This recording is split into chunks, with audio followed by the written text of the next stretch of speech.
atau bumi pertiwi. Pertiwi itu dewi penguasa bumi. Kalau kita ngomong bumi pertiwi, berarti kita meyakini ada Tuhan selain Allah SWT.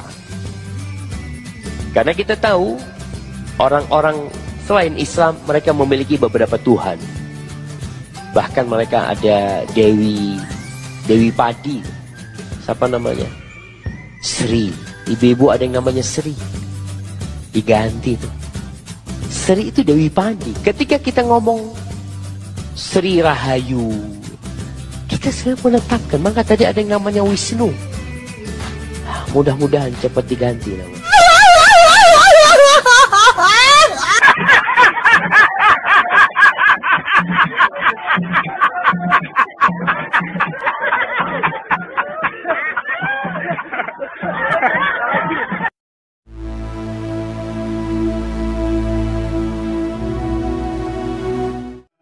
Hati-hati nih.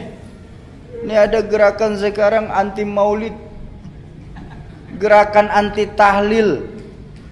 Bahkan teman-teman saya itu, saudara-saudara kita, Pak, pernah nanya sama saya, Sauki, apa? Memangnya roh dibacain Fatihah pahalanya nyampe? Saya bilang nyampe, Pak. Apa dalilnya? Nggak usah pakai dalil, Pak, nanti kita jadi perang dalil. Kalau Bapak nggak percaya, Bapak mati aja duluan, saya bilang. Ntar saya kirimin Fatihah. Kalau nggak nyampe, balik lagi kasih tahu. Loh, kalau khilafiyah kita perbesar, Pak, sampai kiamat pun nggak akan selesai. Jadi buat saya, yang senang maulid kita di Pekanbaru, bagus, terusin. Baginda Nabi senang. Yang nggak suka maulid juga udah diem-diem aja, Pak.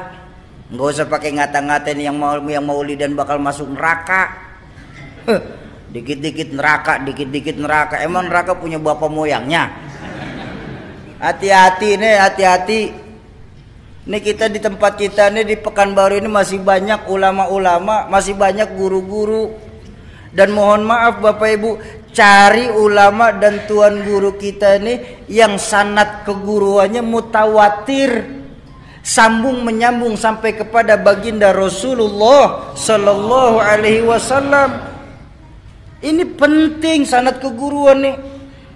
Makanya saya agak kurang setuju ketika ada yang bilang bahwa hukum Islam itu cuma dua, kembalikan kepada Quran dan Sunnah. Kalau kita mengambil hukum dari Quran dan Sunnah, terlalu pandailah kita, Pak. Kenapa? Bahasa Quran itu terlalu luas untuk diterjemahkan, Pak, kalau lewat terjemahan saja. Bahasa Quran dan hadis itu sangat luas. Kalau kita cuma memahami Quran lewat terjemahan. Dalam Al-Quran yang diperintahkan itu cuma sholat. Betul apa enggak? Apa dijelaskan dalam Al-Quran sholat zuhur, asar, maghrib, isya, subuh? Di mana kita temuin? Hadis. Dalam hadis pun cuma dijelaskan 5. Tapi bagaimana mengerjakannya dijelaskan apa enggak? Contoh hadis yang paling gampang. Baginda Nabi bersabda dari Imam Ahmad, "Shallu kama ra'aitumuni usolli." Salatlah kamu sebagaimana kamu melihat aku salat. Ini kalau kita terjemahkan ya. Mohon maaf saya tanya. Ada di sini yang pernah ketemu Rasulullah? Ada yang pernah duduk di belakang Rasulullah?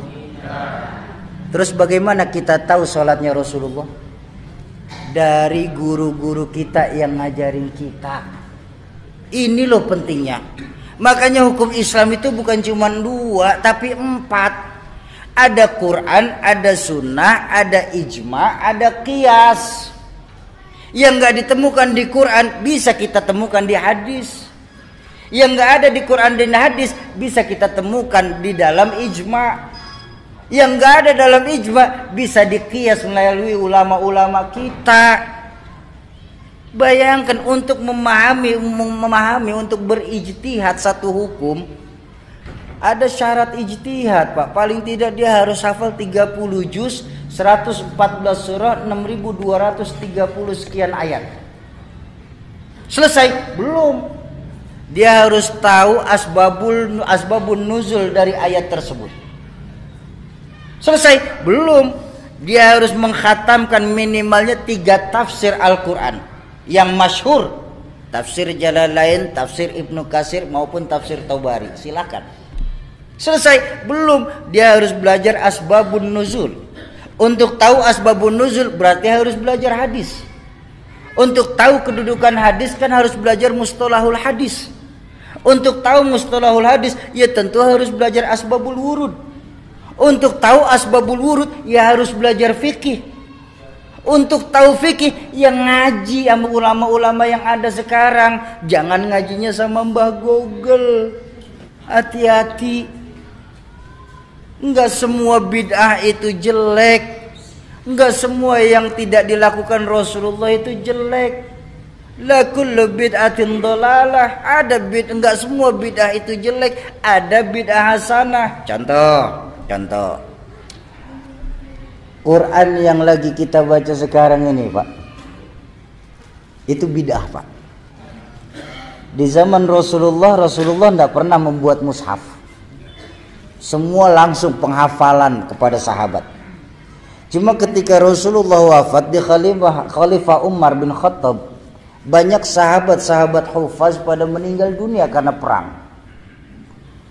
Sebagai khalifah, Sayyidina Umar ini berpikir, ini kalau kayak begini, Quran akan hilang karena banyak sahabat hufaz yang wafat. Lalu dibikinlah satu ide untuk memushafkan Al-Quran. Bahkan Sayyidina Umar sendiri berkata, hadza bid'atul hasanah. Ini sebaik-baiknya bid'ah. Bid'ah tapi masih baik. Jadi tidak semua bid'ah itu jelek, Pak. Kalau memang mengartikan semua bid'ah itu jelek, mohon maaf Bapak Ibu, mohon maaf.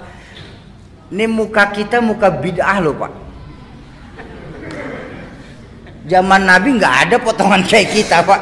Bid'ah tuh operasi plastik. Handphone yang Bapak Ibu pegang itu bid'ah tuh. Nabi nggak pernah pakai handphone kok. Bener? Buang. Ganti kaleng susu, sambungin benang. Ngomong dah tuh, halo. Ayolah kita sesama Islam nih, kita saling asih, asuh. Jangan sama-sama kita malah saling gasak, gesek, gosok. Sudah waktunya kita nih sekarang meluruskan saf, merapatkan barisan.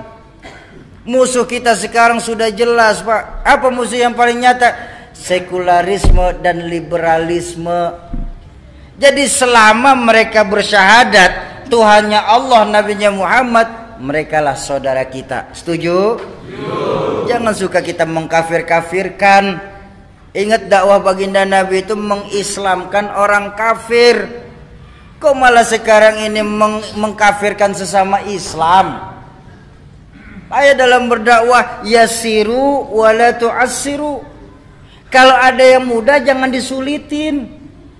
Basyiru wala tunaffiru.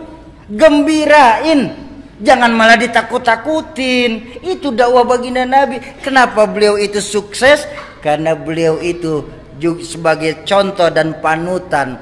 Beliau sebagai contoh dan panutan buat kita. Jadi nggak bisa kita samakan dengan diri kita dengan baginda Nabi.